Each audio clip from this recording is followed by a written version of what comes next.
Motorsiklo at kotse sa Santa Barbara, Pangasinan nagsalpukan. Ang dalawa nasawi. Sa detalye mga idol, kasama natin Idol Matthew Pacheco. 104.7 IFM Report! Nasawi ang dalawang lalaki na sakay ng motorsiklo matapos ang naganap na banggaan nung gabi ng Huwebes sa bahagi ng Maninding sa bayan ng Santa Barbara, Pangasinan. Ayon sa investigasyon ng pulisya, nakainomang driver ng motorsiklo at inagawan umano ng linya ang kotse. Dahil dito, nagpang-abot ang dalawa kung saan nadurog ang motor at malaking bahagi naman ng kotse ang nasira.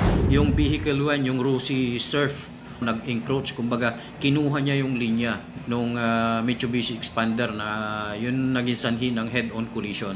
Dinala naman yung itong driver ng motor at the same time yung kanyang backride sa pinakamalapit na hospital. However, itong driver dineclare kaagad na dead on arrival.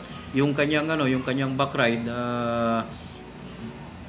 nag-undergo naman ng medical treatment pero dineclare din na namatay. Kasi po sa investigation natin, sa mga investigador natin, ito pong mga nakamotor is wala silang helmet, wala any other protective gear, wala po, pati yung kanilang lisensya ay wala. Under influence of liquor.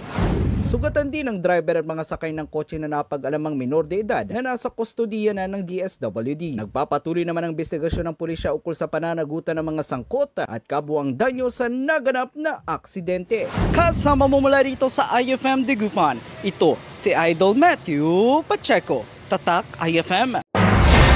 IFM News. IFM News. IFM News.